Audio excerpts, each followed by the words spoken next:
back in the early 2000s. Like, blogging was hot then. So I was stuck in this box without a roof, with just an umbrella over me, on the phone to somebody French. No one wants to help the angry disabled guy in the corner that's just bright red and wanting to punch someone's face. And I'm looking at it and I'm thinking, I'm saying to my husband, like, you could probably chuck me in that, but I'm not sure how you'd get me out again. My brain, it will be like, don't shake the cup, don't shake the cup, don't. Yeah. Oh. Welcome back to the Not Quite Pod. Today we've got Carrie-Ann with us. Carrie, do you just quickly want to introduce yourself and let everyone know a bit about yourself? Hey, Charlie, I'm so excited to be here. So my name's Carrie-Ann Lightley. I am a wheelchair user. I have cerebral palsy. I'm also neurodivergent. I have complex PTSD. Still getting used to including that as part of my introductions. I'm based in Cumbria, near the Lake District in the UK. And I have, for quite a long time, almost 20 years now, been working in and around the field of accessible travel blogging, travel writing. So that's me. As I say, my focus is around all things accessible and inclusive travel. I suppose we should talk a little bit about how we know each other.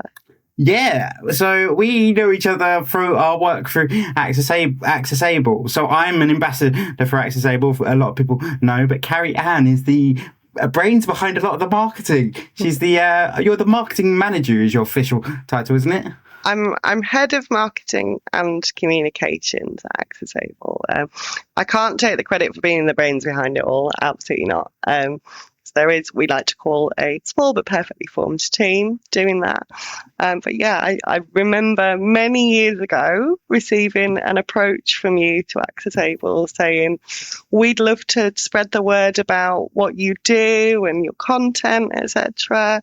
And I said, okay, yeah, that sounds great. And you became one of our very first ambassadors. And we had a conversation probably last year, so a little bit later on, where you told me that was actually your first ever brand collaboration. Yep. And I remember vividly where we were when we found out that you guys were happy to have us on board. And we were in a pub in Broadstairs on a bit of a weekend away.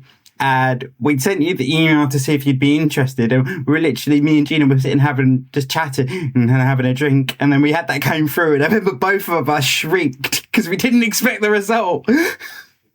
Amazing. So yeah, that's me. Many hats worn, different ones on different days.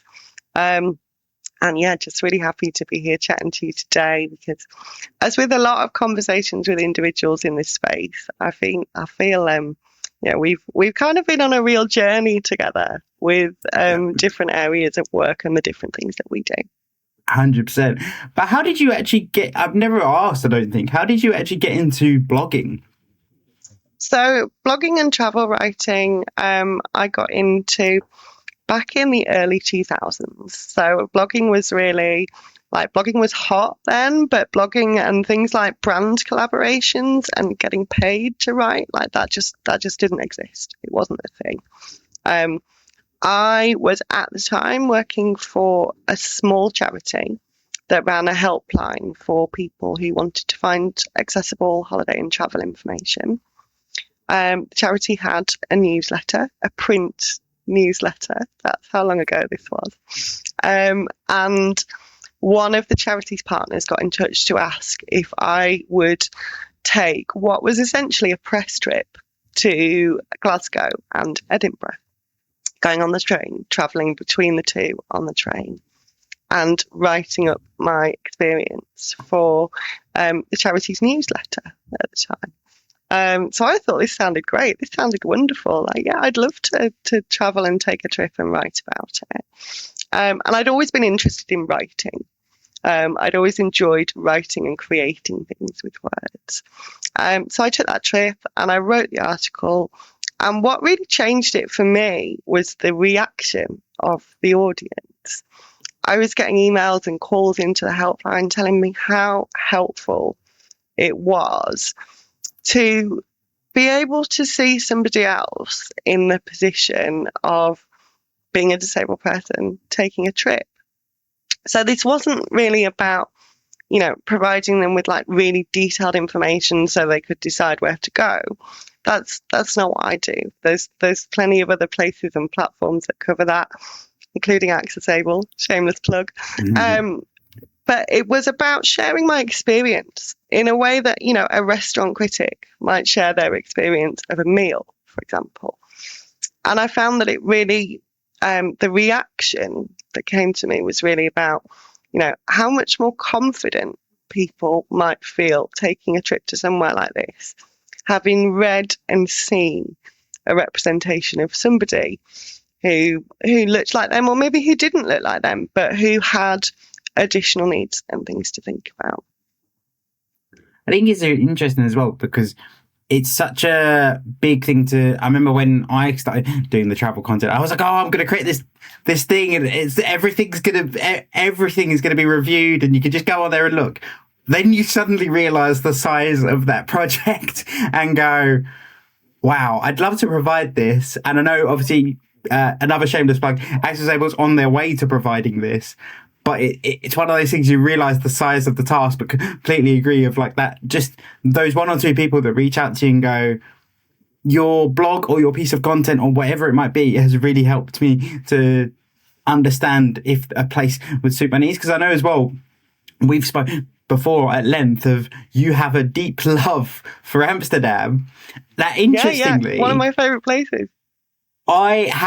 I still loved it, but I had quite a lot of difficulties when it comes to access. And me and Carrie-Ann, our CP presents fairly similarly. And it was just really interesting to hear from you, like, "Oh, it's great, I love it." And then I remember we came back from the trip and was like, "I loved it, but access was tricky." And it just shows as well how much your personal lived experience can change the experience you can have. But also it was partly my own thought because I didn't actually do a lot of research before I went.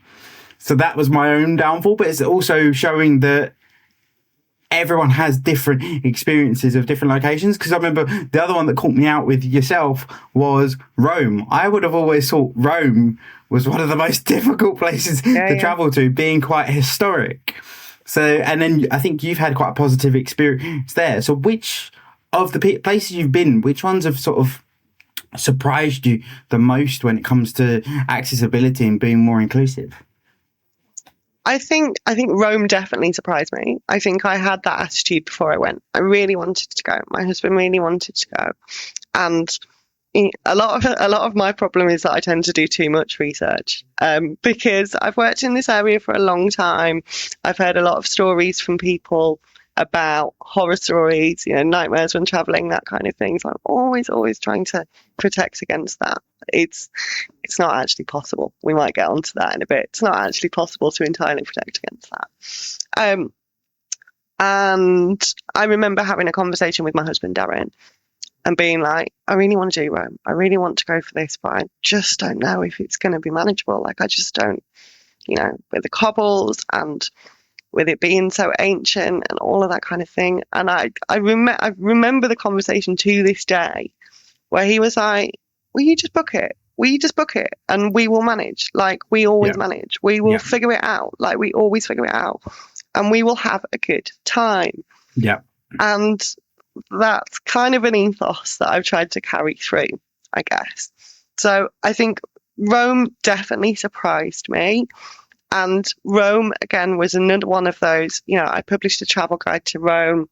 I was approached maybe a year or so later at an event by somebody who'd read it and off the back of reading it had booked a return trip to Rome for the first time in like 25 years. Wow. They'd become disabled in that interim period and had just assumed, like you had and like I had initially, that Rome wouldn't work for them. Yeah. And then they read my article and understood that it might be able to work for them and booked a trip off the back of that. Amazing. And yeah. I've never forgotten that. It's so powerful. It's so powerful, and it remains to this day my motivation. for travel writing and connecting with people. It's an amazing thing to be able to influence somebody to do, to broaden their horizons, book a trip, travel somewhere they weren't expecting to. And, you know, I guess a lot of people think that travel blogging is a really glamorous thing, and that, you know, you spend all your time being flown around the world and all that kind of stuff. Like, that's not the reality of it.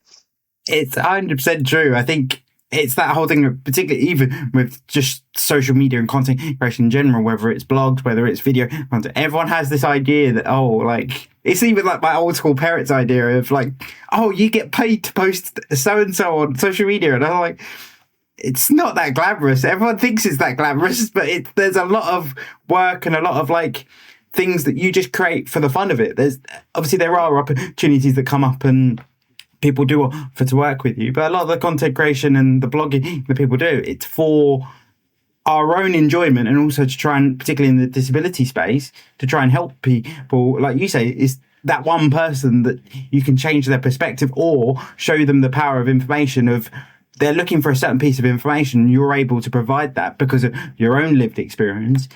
Has a massive impact on people, and it's such a nice experience to have.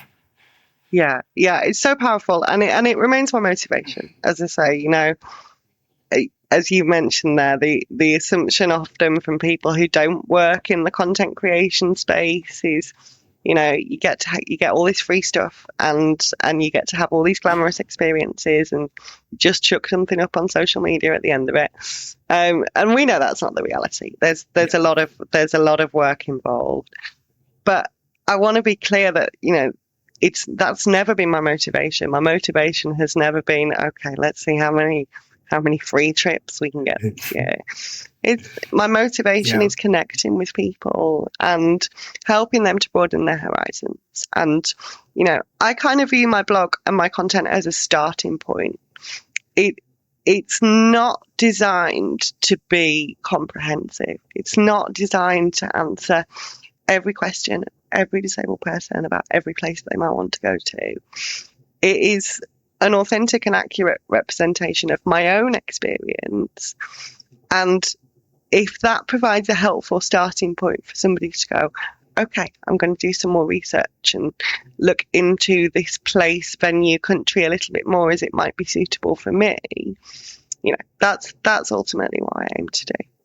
100%, and I think it's exactly the same for me with what I created. It was purely that I didn't see anyone like me doing what, at the time, now I know loads of people that do what I do, but I didn't see people like me doing what I was doing, particularly starting out wanting to work in fitness, because it was the same thing of I just wanted to show that we can do it and inspire someone else to, as they start the journey, and even just look into it and look into what it might look like for them. On that note, though, has your, like, the way you view travel for yourself changed over time in terms of, are you a bit more fixed on what you want? Are you a little bit more flexible? Has that changed at all the more you've travelled?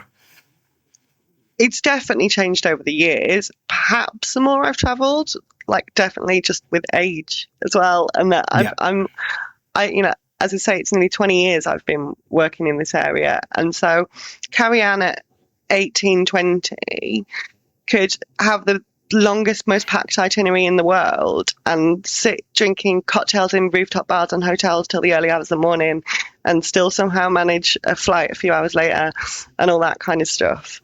You know, we went pretty hardcore back in the early days. Now, you know, I'm sitting here at 37 thinking about my more recent trips, and to be honest, my favourite trip is a trip without any itinerary at all, with just an idea of, okay, here's some places that I've researched that I might like to visit, but I'm going to decide what I feel like on the day. I'm going to adjust depending on my energy levels or my pain levels, or even just how I'm feeling and what I fancy on the day. I've learned to build much more flexibility into my own trips and plans, having had a few over the years where I'd kind of tried to pack too much into a short space of time, and then all it takes is like one flight delay and it's like dominoes. Everything's knocked out. And you're nodding, so I assume you've had the same experience. Yeah. And what's really hard in that is like not to beat yourself up about it, and not to be like, oh, my whole trip's ruined because now I'm not going to be able to go to this place on this day. Like, in the past, I found those feelings really difficult to process. Definitely. I think as well, like when you come to the particularly cancellations of flights, and I got to the point now where I'm like, look, they're kind of, particularly as we stand at the moment, they're kind of inevitable and those things happen. So I kind of try, although in the moment, sometimes maybe not, try and take the approach of, look, it is what it is. Can't do anything to change it. I've got to go with the flow and just see what happens. Because even it happened to me last, I think it was the summer before the one just gone. I got stuck in Frankfurt on the day. I don't know whether anyone listening to this remembers the day air traffic control completely collapsed in the UK. You couldn't get a flight into the country or out of the country. So I was just stuck in Frankfurt, and I'd only just started a new job, and I was like, oh my God, what we're going to do? But then the thing is, like, at that point, you can't do anything. You've just got to see what options the airlines and that provide, and then go from there. I mean, we were really lucky that we managed to get a hotel. We stayed an extra night and everything was fine the next day. But I think having that ability to just take a deep breath and go, look, it is what it is, and move on. Now, having said that, as someone with a disability, and you all know, Carrie, there's other anxieties that come in with that, of like, what's happening with my equipment? How is this going to happen? Oh, my access needs going to be met, blah, blah, blah. But I think what we've just spoke about is like, oftentimes if you travel regularly, you know what you're capable of, you know how you can adapt things, and you know how you can work around things. Obviously, that's very dependent on people's situations. But one thing I've realized when it comes to travel for me is I'm almost too restrictive on, no, everything has to be perfect. And that's, I think, a very recent realization for me. Like, as we record this, this will probably come out after, but as we record this, I go to Thailand in 2 weeks, and there's a huge part of me that is petrified, because I'm like, it's a different kettle of fish that side of the world, and I don't know how it's going to go. But then also on the other side, I'm like, need to just roll with it, mind the pun, roll with it and see what happens. And I think one of the big people, I mean, we've had him on the podcast before, and I think the big inspiration for it was, have you met, do you know Ben? His surname's completely gone out of my head. Adapt to Perform. He's doing oh my God, I love his content. He's literally, I'm on his YouTube channel like 3 times a week. I love his workouts. He's the best. So he's traveling around the world, and we had him on, and he basically changed my perspective completely. He was like, just find a way to do it. It doesn't have to be pretty. Just find a way to do it. And I was like, yeah, that is a much better approach. If you can do it, it's a much better approach to go, look, I'll just figure it out. And I think that's the other thing I would say, as I've traveled more, is I've become more flexible with that as well, in terms of things don't have to be perfect. Because I think, particularly if you're traveling abroad, you've got things like the language barrier and things like that. That becomes quite tricky, because some countries are better equipped than others. And yeah, I don't know. What are your thoughts on that? I totally agree with that. So one of the things that made me think of is that, so I no longer plan trips specifically for my birthday. And that's because the combination of those two things, I'm going away for a trip to celebrate my birthday, it puts too much perfectionism on it for me. Puts too much perfectionism. I put too much pressure on myself to have the best time, and I must always have a good time, and I must always be in a good mood, and everything must be wonderful. So I've just stopped doing that. I've just stopped. Actually, we may travel during the month of my birthday, but it won't be, it won't be a specific trip for that. I totally agree. I think I've had times in the past where I have really struggled, where things have gone wrong when I've been traveling, because I've told myself, well, this is your holiday. This is the only trip that you're getting for the rest of this year. This is, you're on holiday. What have you got to be miserable about?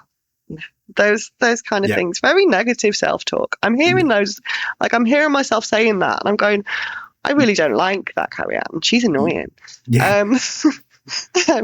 So yeah, just to say, I totally understand it. You know, I had a trip to Paris a couple of months ago, last month, in fact, around Paralympic time. That's why you can see my little Paralympic mascot in the corner here. And we had an issue on a day where we had something regimented planned in. So we were going to see a Paralympic performance, so we had to be there at a specific time. And the accommodation that I was staying in had an external platform lift to get out of the building. And it broke while I was in it. And the rain was torrential. That's why it broke, because the water got into the controls. Wow. So I was stuck in this box without a roof, because it's a platform lift, with just an umbrella over me.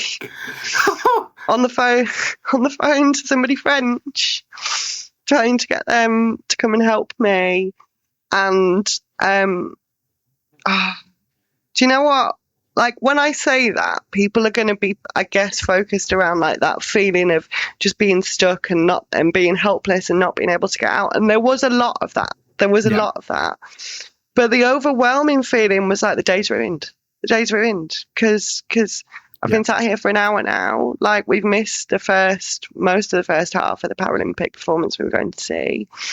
And the day's ruined. And like, somehow telling myself that was my fault, because if I wasn't disabled, I wouldn't have been in that situation. I would have just been able to walk down the steps like my husband did, and we would have been there already. And again, when I say that out loud, it sounds ridiculous, right? Like, it's not my fault for being disabled. It's the environment that is not accessible, ultimately. So yeah, I think that illustrates really well, like, some of those feelings that can come up. And the day wasn't an entire write-off. We did get to see some of the performance. But I also just needed to take a bit of time that day to just kind of sit with those feelings and let them be.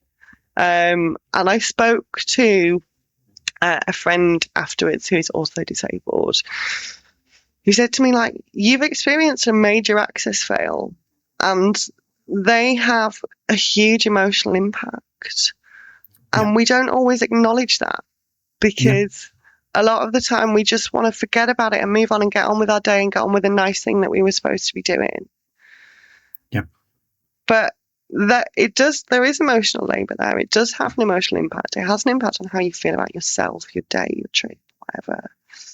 And so I had to allow myself the time to sit with that and process it. And that doesn't fit into a neat little travel itinerary.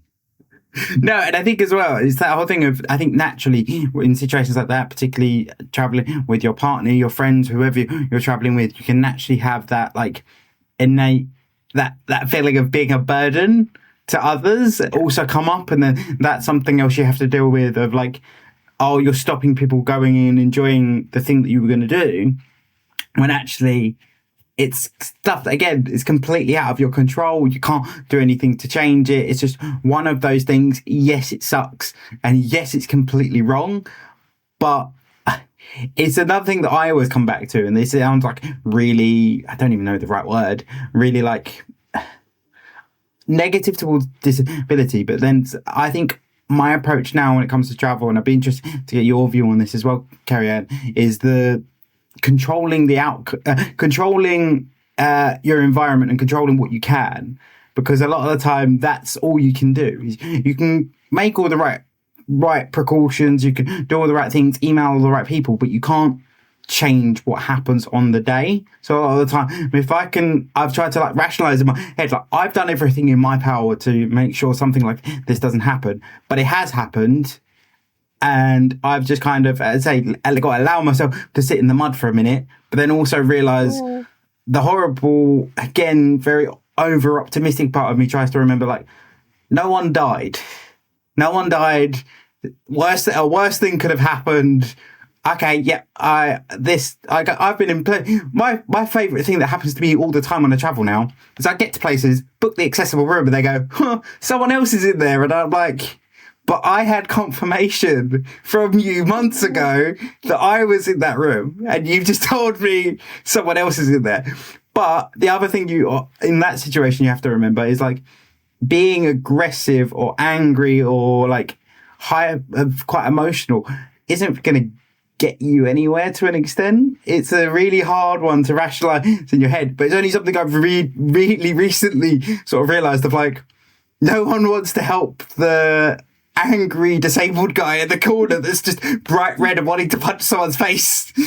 And it's a really tricky one. It's a really tricky one because I think organizations and other people that aren't involved in that environment. So if it's your partner, your friends, they're very involved, they know some of the struggles you go through. But if it's just a concierge that's got no idea and also isn't your language isn't their first language, with the best will in the world, it's a really tricky conversation. Yeah, absolutely. And I think it's that balance, isn't it, between allowing your valid feelings to be valid, but also, as you say, the only thing that you can control in those situations is ultimately your reaction to that situation. And it's kind of keeping all of that in mind. And I definitely don't always go right. There are definitely, I look back at that experience in Paris and others and think, if I could have reacted differently, then the outcome for myself would have been different. Yeah. And maybe that's just a learning curve, But I go back to that thing that, access fails have a major impact on us as individuals. And I think that we too often just kind of skirt over it, carry on. Yeah. And I think as well, to give a real world example to people that maybe aren't involved in disability, is I had an experience where I was away with family for a big birthday celebration / holiday, and we got to the hotel after the car had already broken down once, but obviously that affected everyone. It was just is what it is. Got to the hotel and they went, what I've just explained of someone else is in the disability access room. It's not going to be available for 2 days. Sorry. That was actually the response, even though we'd had confirmation. The lady who'd given us confirmation was stood behind the lady talking to me. So you can imagine how infuriating that was. And then not to out a family member or anything like that, but a family member turned around to me and said, oh, but it is what it is. We're just going to have to make it work. Until which... Now, I really wish I said this because it sums up it, if you're not in that space, is that family member loves a sea view. And if we got to the hotel and they said the sea room wasn't available, you would be a very upset bunny. Now, take that context of, right, I've now not got a room that 1, I can't access, 2, I can't shower, 3, I'm there for 2 days. Play that context and realise how frustrating that is. To quickly come back to travel, obviously you work very much in the disability information travel space. What do you wish companies would consider more? I'm talking like particularly with hotels and excursions and events and things. What's one thing that you wish more venues would consider? So I think the most important thing is always being able to find out accurate information before I go. Being able to find that in an easy way. It's the biggest barrier to accessible travel. People always ask me, like, what is the biggest barrier? The biggest barrier is ultimately a lack of consistent and accurate accessibility information. So I think, it has the power to change everything because, okay, not everywhere can be accessible to me. Not everywhere can be accessible to you. Everywhere can tell us what they've got and what 100%. They haven't. Yeah. In a clear, concise, detailed way. And then the information is in our hands. The choice is in our hands. I will not accept a venue saying to me, like, no, you can't come here, we're not suitable for wheelchair users. I will not accept that because you have no idea what my needs and requirements are. That should be my choice, and it should be up to me whether or not I decide whether the venue is suitable for me or not. And that could change on the day. Like, you know, these things are so changeable. Disability is not one size fits all. Can I have a slight second one? Yeah, go on, go for it. Yeah, of course you can. My other would be, I want to see myself more reflected in marketing and comms for travel, for, you know, any of the organisations that I interact with, any of the brands that I buy from, ultimately, but specifically for travel. I think we don't see enough inclusive marketing in travel. We might see specific campaigns that are kind of sidelined off, but that's not authentic, right? That feels like kind of purple washing and tokenistic and all that kind of stuff. And, you know, one of the things that I'm most proud of in my work in this space is that I do get to be that visible representation for people a lot of the time. And I didn't have that when I was growing up. I guess you didn't have that when you were growing up because you're only a little bit younger than me. No.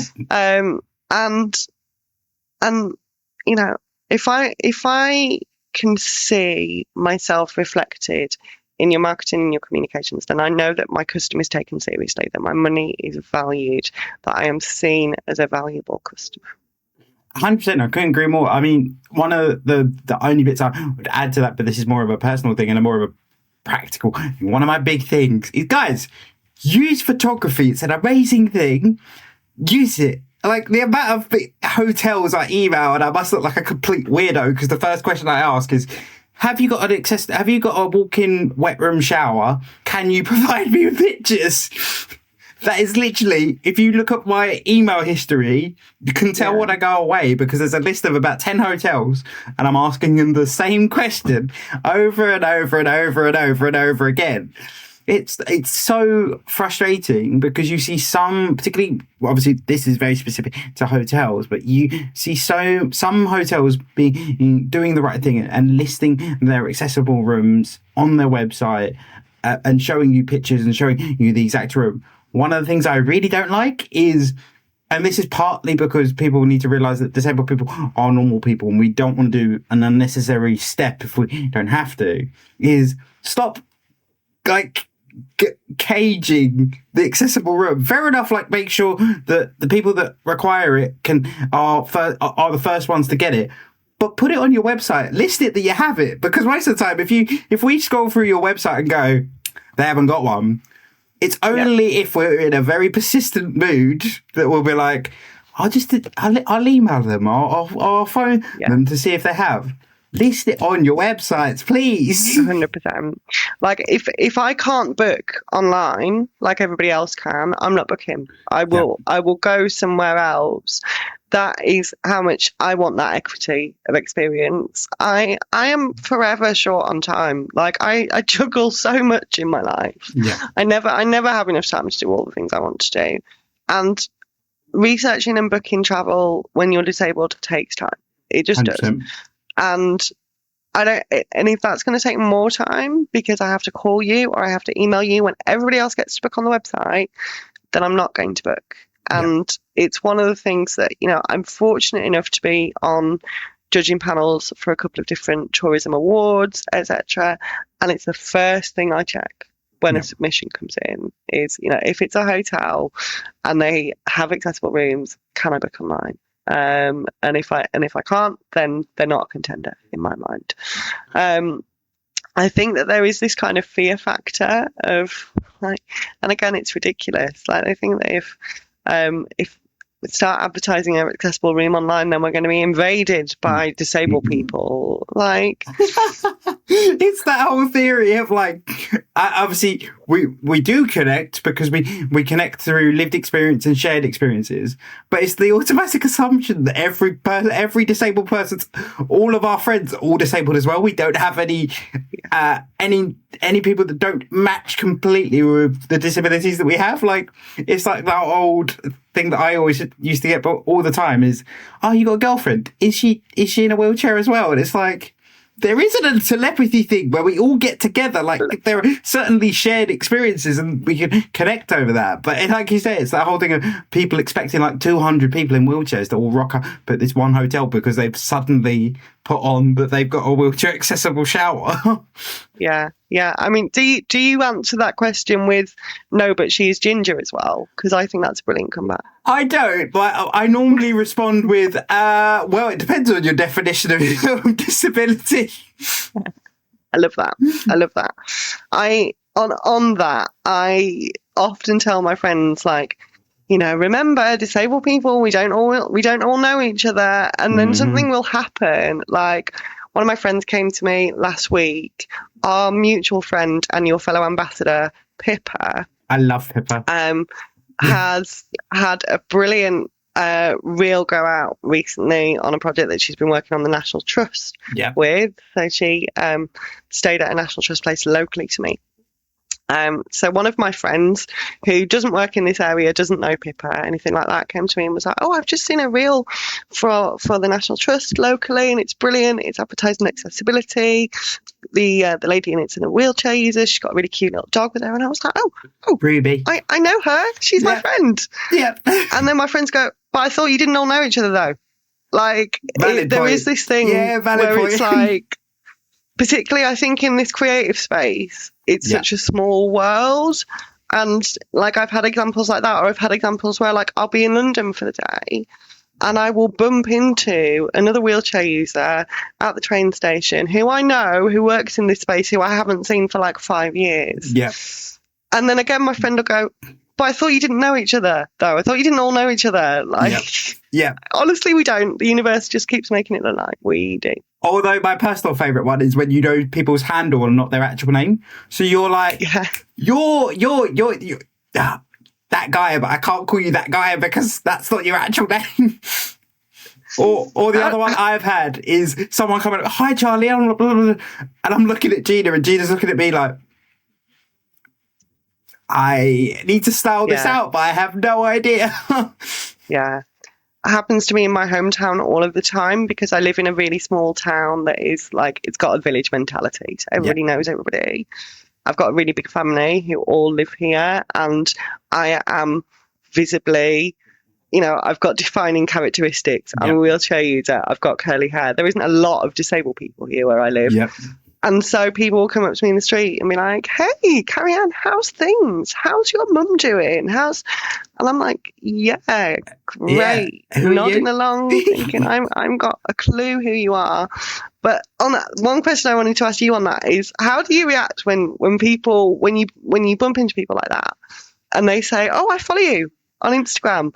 I never know what the appropriate response to that is. I never, I'm the same. Literally, it happens to me all the time, particularly at Nadex, because obviously that's a concentrated amount of disabled people.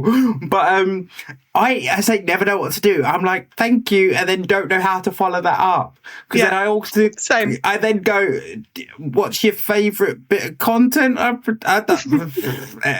Thanks. Although one of my favourite moments has to be, I remember being at a race course and we were away. It was a family day. We're chatting away, and all the time, like particularly family members, particularly my mum and dad, they always look at the social media stuff I do and go, like, why? Don't get it. Why? What are you doing? And I remember we were sitting there watching the race, and some lady came up to me and was like, "Oh, you're NQPC," and I'm like, yeah, that is me. And then my mum went to me afterwards. She was like, did you know her? I was like, no, she just follows me and engages with some of my content. She's like, so these people just randomly know you? And I'm like, yeah, I guess. Amazing. I love that though. I love that. Like, it is that power of connection. But yeah, I never know how to respond. Like, thank you for following me. Like, and then you have to awkward, like, you want to like get to know them because you don't want to be like, but then also it's an incredibly like, not awkward, but that's the only way I can describe it is because it's like, you're like, I think as well, because naturally when it's yourself, you don't think of yourself as like well known or anything like that. So you go, Why do you know me? Like, I'm just little old me. Like, that's always my thought process. I'm like, I'm just me. Thank you for following me, but I'm just doing my bit. Yeah, just putting up my kneeling mirror selfies and Yep. photos of my dog. Yep. Although one thing I did want to add, and I'd be interested to get your perspective on this, obviously, again, working in the travel space, a very recent realization I had was, and this is a very extreme example, but it's the perfect example for it. When we talk of travel and when we talk of enjoying the same experiences as anyone would, one of the realizations I had was, how does it work when it comes to, obviously, naturally, when you get married, if you get married, you tend to go on a honeymoon. You tend to have the honeymoon suite, blah blah blah. They use your dance.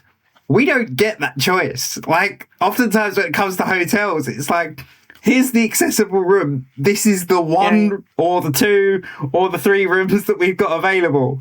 So I'm like, have you heard anything? Like, have you ever spoke to anyone that's gone through that? Have you gone through it yourself? It was one of those really random things. I was like, actually, how does that work? Like, do you go to the hotel and be like, well, because I can't get this fancy room, I want this, and I want this? I'm glad you asked this, because I feel like my own story about this is pretty interesting. So my husband and I got married in a like a country house hotel local to where we live, and there was several honeymoon suites and a couple of accessible rooms, but the two did not meet. The honeymoon suite had a roll top clawfoot bath in the middle of the bedroom, as they do, which was, beautiful. And I'm looking at it and I'm saying to my husband, like, you could probably chuck me in that, but I'm not sure how you'd get me out again. That's the theory of, I'm going to look like a stranded seal. Yep. However, I feel like this hotel was really progressive, because this was like 2012, so quite a while ago. And the hotel, without any prompting from me at all, came to me and said, okay, so you're getting married here, you're going to book your wedding here. We're going to give you 2 rooms for your wedding night. So we're going to give you an accessible room so that you've got that bathroom to use to shower, whenever you need to. And we're going to give you the nearest honeymoon suite to that accessible room, so that you still get to have the honeymoon suite experience. Wow, that's really cool. Worked really, really well. I'm not saying that's ideal. There might be other people. There might be people listening who think, no, that's still a compromise. I don't want to do that. For me, it was the perfect compromise, and it worked really, really well. It meant that I still got the honeymoon suite experience, because for me, the only real difference I need in a hotel room is the ability to get in and out of the shower. Yeah, ultimately. Same. And so I had that. So I had both of those things. I think that upgraded accessible rooms are rare. So being able to get like a suite is quite rare. There are a couple of brands out there doing that. So one, they have rebranded recently. It was called Hotel Brooklyn. It's now called the Voco Hotel, I believe. Is that the you one might in want to Manchester? fact check that. Yeah. So there's one in Manchester and one in Leicester, I want to say. And they have various different types of accessible room, with the kind of the suite, the superior one, having a ceiling track hoist and things like that as well. And again, they have a policy that if you're a ceiling track hoist user, you get that room at the lowest available rate. You don't pay the suite premium for it, because good. That's your baseline accessibility. If you're not, and you just want a fancy upgraded accessible room, then you pay the upgrade fee, which I think is fair. Yeah, that's fair. That was certainly the policy when they were Brooklyn, because I did a review there. I'm not sure if things have changed now that they've been taken over. It might be worth you doing a bit of fact checking that. But it's amazing to hear that people are considering. It's like we said before, though. It's that whole thing of I would much rather a company is just honest with what they've got and tries to make the best for my experience. Because if anything, I'm going to appreciate that more.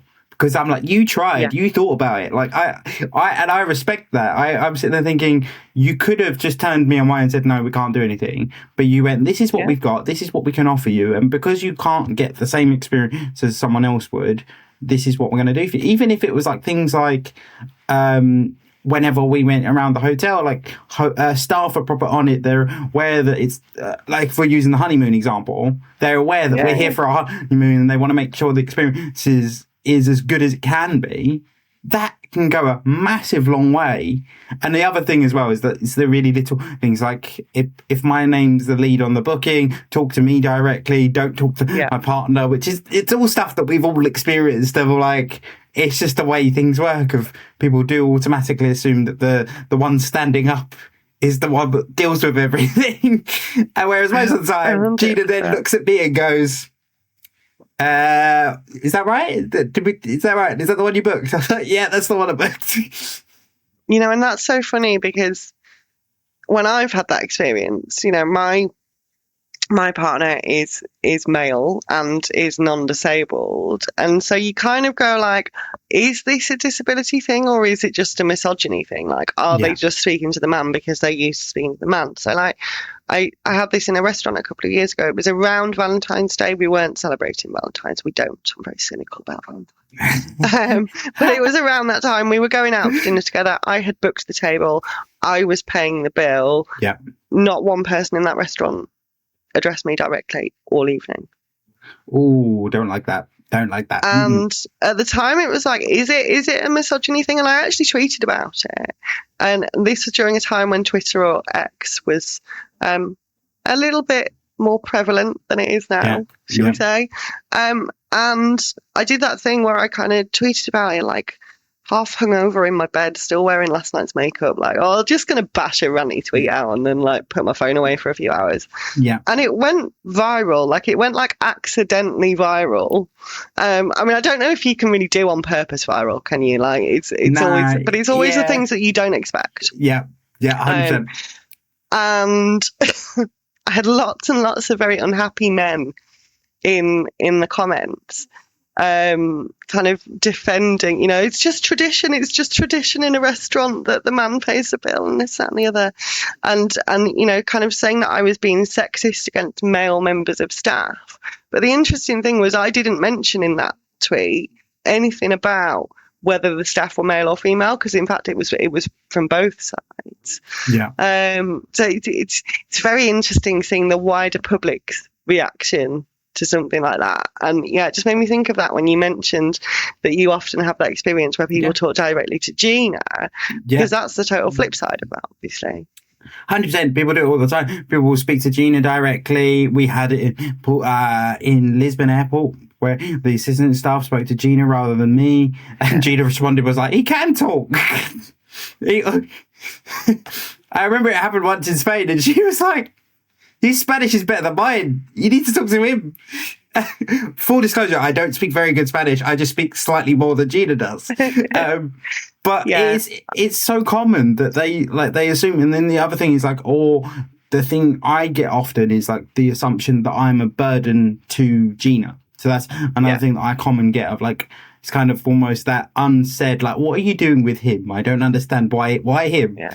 And then that's something that Gina constantly has to, well, both of us, but particularly Gina has to defend, and which is so stupid because it's nothing to do with people. It's absolutely ridiculous. Absolutely. And I'm sure that my husband gets the same, and it is just ridiculous because we both bring so much to the table. Yeah. And you know, we've been together for a really long time, and I couldn't cope without him, but he couldn't cope without me either. Yeah. There is a lot that I bring that balances out the things that he's not quite as good at, so that it balances out with him, you know, putting the bins out or doing the hoovering or whatever. Those physical things that I'm not as good at. You know, he's terrible at managing his diary, or even things like organising his medication. Like I do. Yeah. We have these little Dosset boxes. Yeah. I have a job once a week where I sit down and I organise it for both of us because he wouldn't have a clue. Yeah.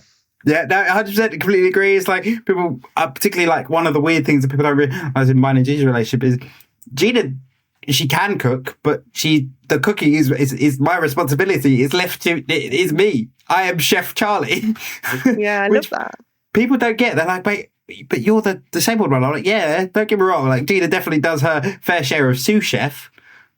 Yeah, but I'm the lead of that operation, and it's every relationship has its own systems, its own way of working, and you just let people crack on, and like, yeah, again, it's no one's business really how your relationship works, and I think it's an interesting one you said about paying the bill. Just as a quick point, it's like one of the weird things that I think some disabled men have, me included, is that some things are like those traditional male things we want to keep hold of to kind of, it's so ridiculous because it doesn't actually impact anyone, but it's that claim of like, this is my masculinity, whether it be like paying the bill or doing a thing. Yeah. It's claiming that like, see, I am still manly, which is completely wild because it doesn't mean like, we've all moved on from that, but it's still that like, I don't know whether it might just be just me, but I had that. What I'm hearing though is like a little bit of like internalized ableism that you're trying to like, you know. Yeah, I'll show that I'm still a man by paying this bill, even though I use a wheelchair. And again, I think, you know, when you say some of that stuff out loud, you're like, why is this even coming out of my brain? Yeah. Like that's ridiculous. But I think it's also the status thing of like almost that. Caught you out, particularly to the waiters, because you see it all the time. Yeah. I get the opposite, so like they'll automatically hand the bill, and I'm like, hang on a second, wait. Yeah. And it's such a weird thing, but it's I think there's versions of it everyone goes through, and it's just that whole thing of let people just be people. It's what I always go on about. Like if it works for them, great. If it doesn't, leave them alone. Let them crack on. Do you have that thing where when a stranger offers you help, or even if they don't offer you help, but they're kind of like looking and you think that's probably going to happen, like all of a sudden you're the most capable version of yourself you've ever been? Yeah. Like, yeah. I had this recently. I was in a city for work and I was, wheeling down the pavement, and much like we said earlier, just because it looks like I'm struggling doesn't mean I am. That is just how my body does it. And I'm actually having a good time. I'm enjoying this cardio, this movement. Yeah. And this lady sort of tapped me on the shoulder and said, are you going far? And I said, excuse me? Like, sorry? What? Are you going far? Because I can push you. And I said, oh no, I'm fine. Thank you. Like, I'm okay. And then immediately sped up and went like as quickly as I can. And I'm like, in your head, you're like, right, tackle this curb. Like, come on, like I can do this. Yeah. I've got this. Yeah. And it's like that I don't need your help, but I now need to visibly represent and show you that I don't, even though I didn't need your help in the first place. Now I need to make myself look more capable so that you can see that I definitely don't need your help. Yeah, and I guarantee you had that of like, because you now go in hell for leather and with all power to all four wheels, you got halfway through and went, I'm running out of steam, but I can't let go. Can't keep going. Or you get to like, a drop curb that's got a bit of a lip and you're like, shit, I've got to angle this right, because if I don't, I'm going to end up flat on my face. And then this whole thing is going to be a complete waste of time. Yeah. Completely related to that. I've been there so many, particularly with my ones getting my stuff in the car. It's something that I can do perfectly fine, perfectly capable. Yeah. It just doesn't look pretty. And the amount of times people come up to, do you want a hand? No, I'm fine. Do you want a hand? And it's always, the other thing that's frustrating, I don't know whether you've had this, is you'll do a task that you do all the time, and when someone's not watching, you'll do it first time, boom, done. Yep. That time that someone's already come over and gone, do you need a hand? It will take you like 6 attempts. And you're like... Yep. Yeah. It's aim and throw in for me. So I don't know if this is a universal CP thing, but generally, if I try to aim something, it will go in the opposite direction. Yeah. Yeah. I have absolutely no aim. Apart from when I'm entirely on my own. Particularly when my husband isn't in the room, because it's something that he takes the piss out of me about all the time. Like, I'm not going to ask you to throw that because, I'll have to walk all over there to get it. And then I'll make a really good shot with something like into the bin or something like that. Yeah. And there's nobody here to see it. Yeah. Yeah, completely related. The other one that's quite funny, and I think is a common one for a lot of people with CP, muscle spasms. And so, for example, my big one is anytime you give me if I'm on my own, no one's watching, no pressure, and someone gives me a full cup of water, whatever it might be, whatever, I'll be absolutely fine, no problem. Soon as someone comes in, my brain goes, what would be really funny? Let's throw this cup, let's shake this cup about. And I'm like, oh, for God's sake. And also, the worst thing is, don't put me in a professional environment where I've got to be like professional, Charlie, because my brain can't. It will be like, don't shake the cup, don't shake the cup, don't. Yeah. Oh. Yeah. Yeah, no, I definitely hear you on that. I've had that a few times in like more medical settings. So like, if I'm going for like a vaccination or if I'm going to the dentist or something like that, like I've actually learned now that there's a certain form of muscle relaxant that I can take before those appointments and it'll just bring all that down. But if I don't do that, like my spasms are off the chart when I'm at the dentist to the point that like I get out of the chair and my arms and legs are killing me because the muscles have just been so tense. Yeah. And when I was younger, I got really anxious about it. Like because it was like this. Why am I so weird? Yeah. Why can't like why can't I just go to the dentist and have my teeth looked at because that's got nothing to do with my cerebral palsy? Why does this have to happen? Why am I so weird? And then I have all these little rituals that I do before appointments that I don't like. When I look back, it's definitely like compulsions and that kind of thing, to try and like calm my anxiety about it. And like now, it's the total opposite. I've managed to be able to change clinics to go directly to a hospital dentist because it's more accessible to me. I was able to ask for that. I'm able to ask for things like gas and air when I need dental treatment, because genuinely that is the difference between me having like a pleasant experience and the dentist being able to do it properly versus the dentist only being able to do half of it and me literally clinging onto the chair like this and being in agony. And I remember being there a few weeks ago and using the gas and air and like lying in the chair, the most chilled version of myself. Like my body doesn't even know what a spasm is at this point. And when you step outside of yourself and you're like, look at you doing it. Look at all you needed was for the environment to be right and for the people to be understanding. 100%. And like another example of that was with me, because one of the things, particularly when me and Gina first started dating, I was really funny. Like, so one of my spasms is the traditional spasm of, that saying of like someone's just walked over my grave. That happens to be probably 6 or 7 times a day. Yeah. And it's one of those things that like you can feel it coming. You're like, don't do it, don't do it, don't do it, don't do it. And then I'll do it because I can't stop it. But one of the things was I hated Gina seeing that, and me getting over that mental barrier was such a big thing of like, now she just laughs at me. She's like, you're right again. And I'm like, yep. Because it gets so much worse if I'm nervous. If I'm nervous... That was what I was going to say. It probably happens less now. Yeah. Because you've got over that and you've dealt with it together. And that means, I feel the same about startle reflex. Like, for anybody listening who doesn't know, people with cerebral palsy have a pronounced startle response. So we all hate fireworks. Like, all of my friends and family know not to beep their car horn when they're coming past me, although sometimes a couple of more piss-taking friends will do it just to see what happens.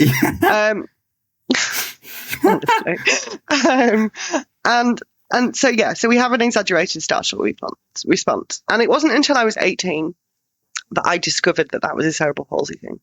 So right up until the age of 18, again, it's one of those you're weird things. I thought I was odd, and it's the nervousness about it. It's the nervousness of like every time the TV got wheeled into the classroom at school because it was time to watch a film, right? Everybody else is excited, right? Because it means an afternoon off, basically. Yeah. I am inwardly panicking because I know that they're going to turn it up loud, and there is going to be some point that I have a big startle and everybody laughs and everybody thinks it's funny. Yeah. Like, that's just one example of that. I've got hundreds over the years. Yeah. When I learned that it was a CP thing, not a me thing, not a weird thing. Yeah. Like, it changed the game entirely. Yeah. Changed the game entirely because you're separating it from your identity and going, okay, well, this is a part of my medical condition. I have no control over it. Yeah. It is what it is. And then because of that, then, you know, I think part of this is age as well. Like, bonfire night, I just lock the door. I just shut myself in, lock the door, shut the curtains, cuddle up with the dog. Yeah. Like, stick some loop earplugs in, put a film on, eat some chocolate. Because I genuinely don't enjoy those bangs, that loud noise. Like, so I genuinely don't enjoy it. Weirdly, with mine, I'm fine as long if I know it's coming. But particularly like firework night and things like that, I don't know why, but that doesn't affect me as much. But then I say like, no, it's coming. I don't stick me in, like, don't make me watch an anticipation program, film, anything like that. Nope, because my brain is just like, here it comes, and I'm just, it's not my thing. But fireworks, I'm okay with. My thing is like, my startle reflex can be started by myself. Yeah. So I don't know whether you've had that. Like, I remember one of the more gruesome stories of mine is I've dropped a loaf of bread and startled, kicked my foot out and full speed kicked the bottom of the cooker and sliced the top off of my toe. Oh, and that was all done by myself. Yeah. No one else around, no one else to blame, anything like that. It was purely because my startle reflex had gone, we're going to do this because it'll be funny. And then... your brain goes, I wonder what would happen if this happened now. Yeah. It happens. Yeah. I think the other thing to say is that it's not always, for me at least, it's not always noise. So it could, like, if I turned around now and my husband was behind me and I hadn't noticed him walked into the room, I'd hit the ceiling. I'd bounce. Me too. Yeah. But my point of this long and rambling story about startle reflex was, once I learned that it wasn't a thing that made me weird, that it was a thing to do with my cerebral palsy, once I understood more about that, startle reflex has so much less power over me now. It is much less prevalent in my life. It's always going to be there, and particularly with the unexpected, because that's the point. But 90% of the time, I can cope with, the dog barking and stuff like that. Whereas before I had a dog, I was genuinely like, I don't know if I'm going to be able to cope, because barking and startles. And when I was a child, because I didn't grow up with pets, if I went into like a country pub and there was a dog on the next table, I'd be in that mode again, that waiting for it to bark, for it to bark. And then of course the startles 10 times worse. I think there is something in like separating these things from yourself, whether it be spasms or startles or how you mobilize or whatever. Like, if you can unpick them from your identity, it somehow just kind of loses its power. Yeah, 100%. 100%. I completely agree. And I think that, like you said, obviously you're slightly older than me, but I do think it's something that you come with age. I think like when I was like 16, half of these things used to bug me. Now I just find them hilarious. I'm like, that's part of CP. That just happens. It's cool. It's fine. It is what it is. And you just kind of move on with it. But I think particularly in that stage where you're trying to fit in and you feel like you're different to everyone else, it can become so much more apparent, because actually, realistically, the fact that you jump scare, no one's really that bothered. Yes, you might get teased every now and again, like, yes, but no one's really sat there like, oh, what a weirdo sitting there jumping. Like, no one does it, because it's not something that people tend to pick up on. It's all because you've built it up in your head, going, oh, I'm that weird kid that jumps all the time. Don't get me wrong. Yeah. There's not an amount of money you can pay me to go see a thriller or a horror film, because I'm not putting myself through that. But in terms of the context of like people separating yourself, like you say, realizing it's just part of your condition and the way that it works and the way that your brain's wired can give you so much power, because it's like, it's not just me. I'm not just weird. It's actually part of the thing. And it's also having these conversations where you go, oh, well, I thought that was a Charlie thing, but no, that's just a CP thing. We all do that. Yeah. And I do think particularly in the CP community that is so important because like, as you know, and I hope you don't mind me kind of raising awareness about this for a minute or two, resources and healthcare and support for adults with cerebral palsy in England is dire.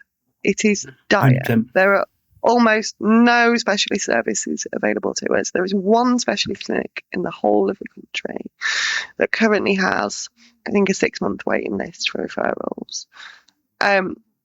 And, you know, there are excellent people out there doing things to change this. So the charity that I'm an ambassador for, this charity is UP, the adult cerebral palsy movement. Please do check it out if you have CP, or even if you don't have CP and you want to support people with CP, because they are one of the only voices in this country who is really pushing for us to have adequate access to services.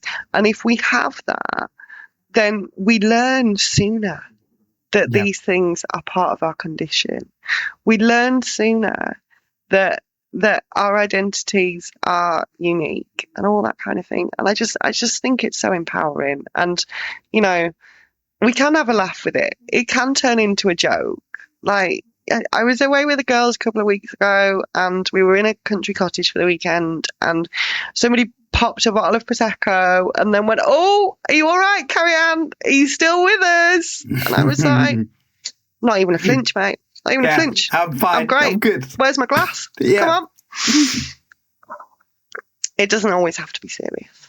Yeah, 100%. And I think there's that, I mean, you know, Carrie knows it's very much my approach to disability of bringing humour to it can have a massive impact on one people's own perspective on their own disabilities, but then also it brings a level of like relatability to it to bring someone else into the conversation, because it automatically lowers the friction in the room, because it doesn't become the elephant in the room. And I know that situation is very different when it's friends and you've known them for years, but it also works. It's a tactic that some people say you shouldn't use, but I use all the time. It's a tactic I use with new people to automatically open the door of like, look, yes, I'm the guy in the wheelchair.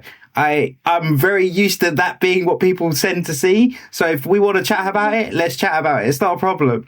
But then there is so much power in, as you say, finding people that have the same or similar lived experiences to you, because as you say, particularly with CP, as you get older, you kind of drop off. You drop off the radar. You're not on anyone's books. You kind of like, oh, like you're an adult now. You'll be fine. Like one of my things that I had was particularly spending a lot of time swimming and in the gym. Every doctor kind of looked at me and was like, "You're coping fine. Cool." Signed me off. Off I went. And I was like, but that doesn't fix the fact that I am a full-time wheelchair user and I need support. Yeah. Same. And, you know, you're not quite there yet, but I think as you move into your early 30s with CP, health does change. Things do change. Things do start to hurt more. From my own experience, more pain, more injuries, new diagnoses, even new, you know, comorbidities that go along with the condition, none of which is impossible to manage, but we need specialist knowledge and support to have good management. 100%. Ultimately. And if we don't have that, then we have to become our own experts. And that's what happened to me. I had to become my own expert in my own health after having ignored my health for probably 10 years previous, because I'd just gone, oh, I'm not like one of those disabled people that has to go to appointments and stuff all the time. I just go on with it. I'm good. I genuinely mean no shade to anybody when I say that. This was my internal narrative. Yeah, I completely hear that. Because everyone, particularly like in the work context, I think automatically when you go to an employer, like you got a disability, that's the assumption that they make. And obviously everyone's disabilities are different. And that is particularly quite common with CP people. It's like once we found a coping mechanism, you kind of, prime example, that's why when you get to an adult, you're kind of just left to it. They're like, right, you're all right, you're cracking on, see you later. And then you, as you say, even now being 25, oh my God, my back. Like I feel like a 94-year-old man. Like, it's just like, where has this come from? It is, and it's wild that, you know, we're a huge population size, but the services just aren't there. The research just isn't there. I hope that things are changing and that new things are coming through. And I try. This is a kind of a newly emerging area of my work, I suppose, as I've had my own journey over the last 7-8 years with my health and with healthcare and with getting back into the healthcare system, fighting, battling to get referrals, to be seen by the right people. I've just become really passionate about, firstly, making people aware that this is a thing for people with CP, because generally people assume that if you're disabled, you automatically have access to all of these healthcare experts, etc., at the touch of a button. That is not the case. It's certainly not the case when you've got cerebral palsy. But I think also just like I've really enjoyed raising awareness of how I have coped, how I have become my own expert, how I have essentially amassed my own multidisciplinary care team, a lot of the way through the back door, you know, via a stroke clinic or via Googling somebody and just emailing them and being like, can I be referred to you, please? It's less than ideal. It's not good enough. People shouldn't have to do it, but it is possible. 100%. And I think the other thing I wanted to, you've kind of brought me on quite nicely to, is you briefly touched on at the beginning that you've had a fairly recent diagnosis of CPTSD. I'd not heard of it before, so I'm looking forward to opening the door of this conversation of like what your journey's been like with that, what the impact of that diagnosis is, and what your journey with it's been. Yeah, I'm really happy to talk about it. And I'm really grateful to have the opportunity to talk about it. I think, you know, it's something that I've been getting used to over the last few years, and it's nice to be able to talk about it publicly. I guess so here goes. So complex PTSD. So most people will have heard of PTSD, post-traumatic stress disorder, which generally happens after a major trauma and is generally something that can be supported with therapy, with interventions and things, and it's generally not expected to last the rest of the person's life. Complex PTSD, where it differs, is that it's related to layers of trauma throughout a person's life. So this is where multiple different traumatic events have happened that have had a similar thread or theme running through them. Often starts from childhood. One of the main hallmarks or symptoms of complex PTSD is emotional flashbacks. So this is where I might be in a situation that reminds me of a trauma, or even you might use a phrase that specifically reminds me or reminds my brain of something that somebody else used to say to me or something like that. And then you will be flooded with the same emotions that you were during that trauma, during that traumatic time. And that can come out of nowhere, and it can happen, it can happen anywhere, really. And my complex PTSD, as I say, was diagnosed around 2021. It's not actually an official diagnosis, so it doesn't exist in the medical diagnostic manual in this country. However, that doesn't mean that it's any less real for the people that deal with it, ultimately. I was actually introduced to it by another fellow ambassador. So Heather Lacey has complex PTSD. And when I first started talking to my own counsellor, therapist, about the fact that this might be a label that might fit me, I remember thinking, I wouldn't even think that possible if I hadn't known Heather, if Heather hadn't embodied that for me. So, you know, for me, that journey began there, really. Well, first of all, it began with meeting and knowing Heather. And then it began in therapy. And it was almost 18 months into therapy with the same therapist before we got to this point. And I say that because, you know, there's a lot to unpack. There's a lot to unpick. And there was, and there continues to be. Childhood medical trauma is very prevalent for me. So, as you did, Charlie, I spent a lot of time in and out of hospital, having different surgeries, a lot of which were quite experimental for the time. I was very, very young. I was 6 years old when I had my first surgery, and it was a 6 or 7 hour operation.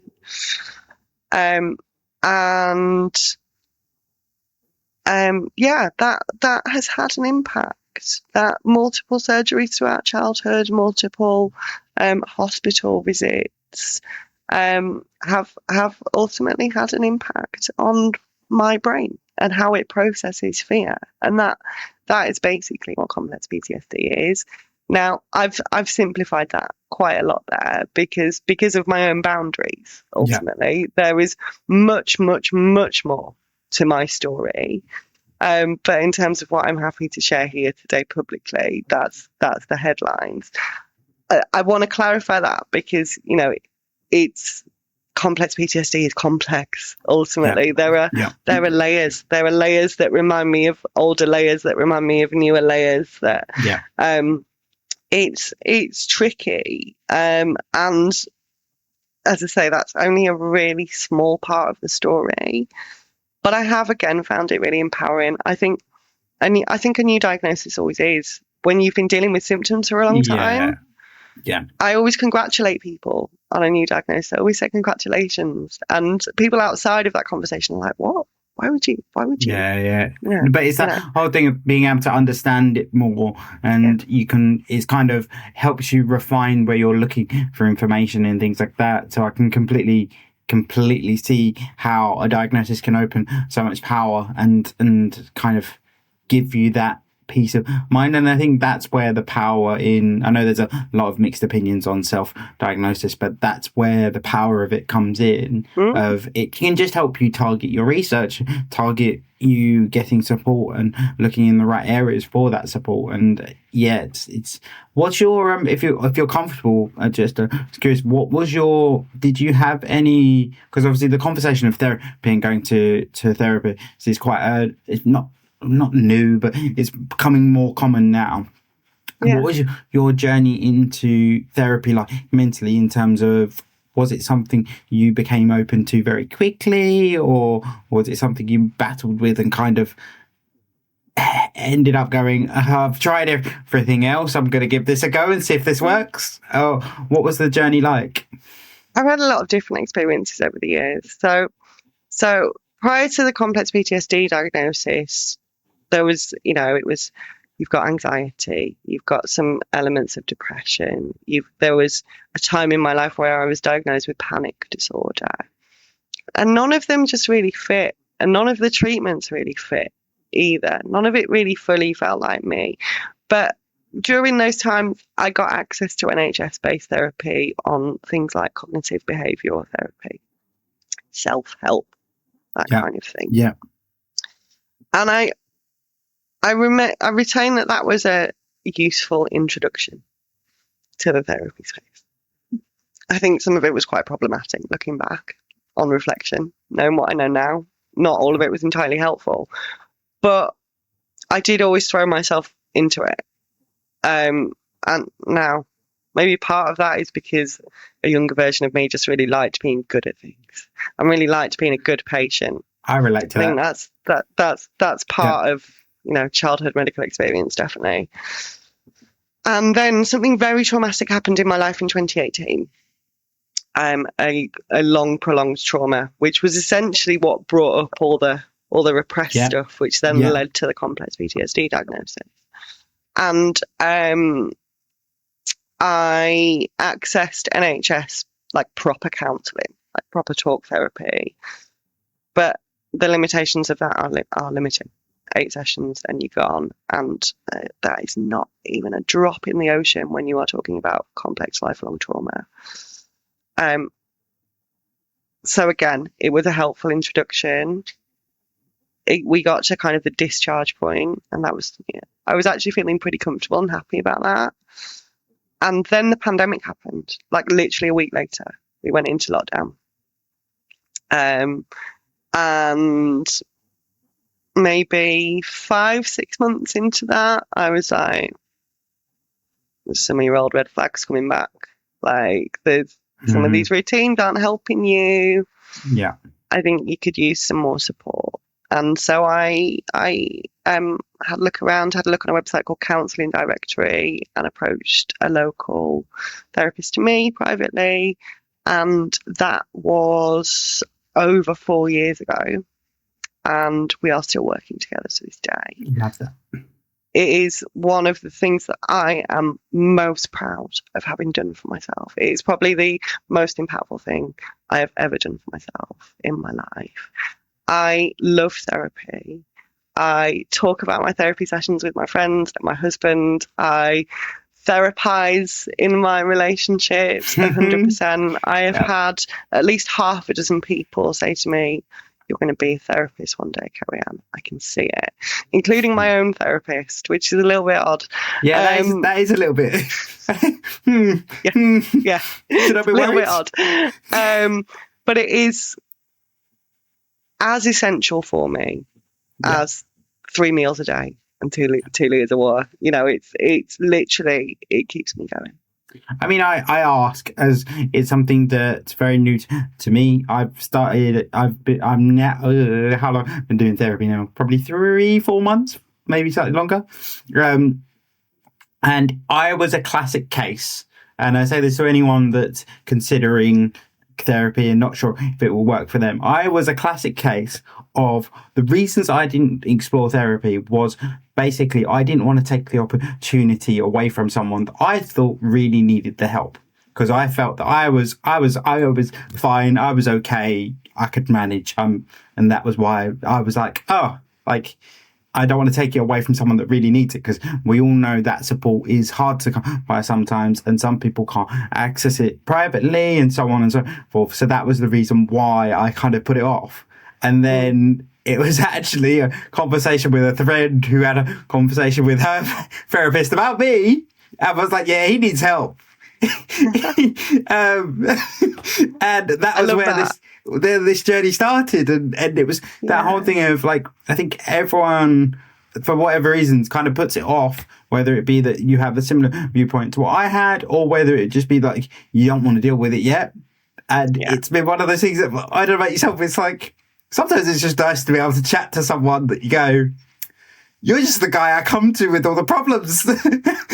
Like I've got therapy tomorrow, and like there's sometimes we do a session and my therapist is like, that wasn't quite therapy, Carrie-Ann. Like, you're kind of doing a lot of this on your own now, and we're just reflecting here. And I'm like, okay, well, whatever it is, I need it. Yeah. And it's the ultimate form of self-care. It's a guaranteed hour once every fortnight where I focus entirely on myself. Yeah. How many other people can say that they have that outside of that? You know, we have such a split focus. We're pulled in so many different directions and told that we need to hustle and produce and all that kind of thing. And yeah, it's as I say, we could do a whole podcast episode just on therapy. 100%. Because I could literally bang on about this all day long. One final thing I do want to say on it is that I was one of those typical people who goes to therapy for a thing, a specific thing. I know where this is going. And it's like the tip of the iceberg. It's literally like, okay, we've worked that out, but look at all this other shit that you really, really need to think about. But I just think it's magical. Did you have the moment of, I came in thinking this was the problem, and they point something out, and you're like, oh no, that's it, that's the problem? Because I had a massive moment of, I think my problem's this. And he was like, no, it's not. It's this. And I was like, why? And then he explained why. And I was like, okay, just don't mind me. I'm just having an existential crisis because everything you just said is completely right. And, okay. 100%. Well, we're in this habit at the moment, me and my therapist, where we seem to have a breakthrough in like the last 7-8 minutes of every session. Yeah, I hate that. we get to and I'm like, oh, oh, wow. Yeah. Oh, you've done it again. Oh, my brain's on fire. Like, oh, wow, this is incredible. Therapy is so magic. This is why I love therapy. And then I've got to try and like really quickly talk to get out everything I want to say in the last few minutes of the session. Yeah. And then there's always the awkward bit of like, most therapists are really good with like running over if you're on a flow or whatever else. Yeah. And there's always a really awkward bit, which is completely understandable. They're like, I'm really sorry, but I'm going to have to stop there. And you're like, oh man, now I'm going to be sitting there ruminating on this all day. Great. Yeah. And just, I'm just conscious of time. I just want to ask the last question that I ask every guest, which is what's one piece of politically correctness that you really strongly agree with or disagree with? So I don't know if this will be technically classed as politically correctness. It should be, but probably most people don't consider it, which is just don't push a disabled person's wheelchair without asking them. Ever. Agreed. Ever. And if they do say, no, I don't need your help, just take that as your answer. No is a complete answer. We do not need to justify ourselves to you. Yeah. And we've said this a few times throughout the episode. Just because we look like we're struggling doesn't mean we are. Yeah. I generally don't get to use my manual wheelchair very much in my hometown because I live in a really hilly area which has got really crap pavements. So I use power add-on at home. But if I go to somewhere like Manchester or London, I will self-propel as much as I can because I miss it. I miss the cardio. I miss the feeling of independence and empowerment that comes from it.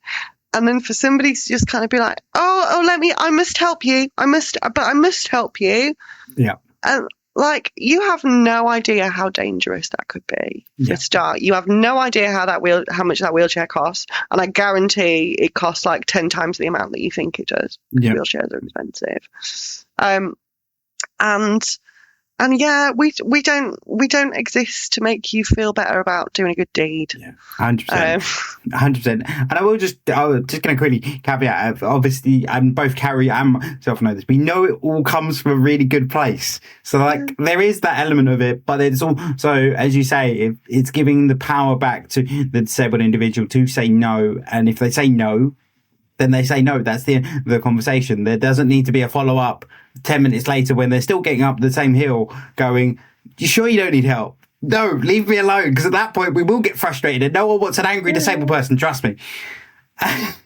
But also, right, we can be angry just like anybody else, right? Yeah. Like, disabled people can be ourselves too.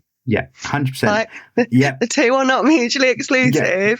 And I might just be having a really bad day when you ask me if I want some help. And so I might snap back at you and say no. That's no reflection to you. It's that I'm sick of hearing that question and I'm just having a really bad day.